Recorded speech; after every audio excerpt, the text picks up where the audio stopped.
जय श्री गौर गोदावरी किशोर श्री गौर गोदावरी किशोर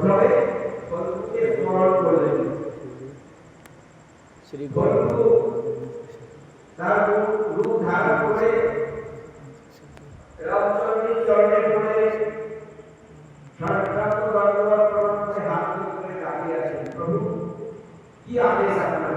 কেন আমাকে স্মরণ করেছেন? তার আত্মার উদ্ধারের জন্য তিনি ঘুরে বেড়াচ্ছিলেন। সীতা দেবী নাকি তাকে পিণ্ড দান করেছেন, বালুর পিণ্ড দান করেছেন, আর সেই পিণ্ড তিনি গ্রহণ করেছেন এবং সেই পিণ্ড দানের ফলে তার আত্মার উদ্ধার হয়ে গেছে, তিনি স্বর্গে চলে গেছেন। বলবো দেবী আর অভিশাপ দিয়ে দিল, তোর ধারা থাকবে না, তোর ধারা মুক্ত হয়ে যাবে।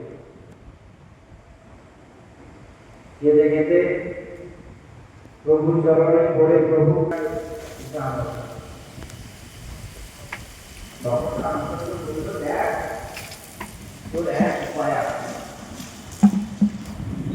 অভিশাপ তো সতী সীতা অভিশাপ থেকে পালন করতে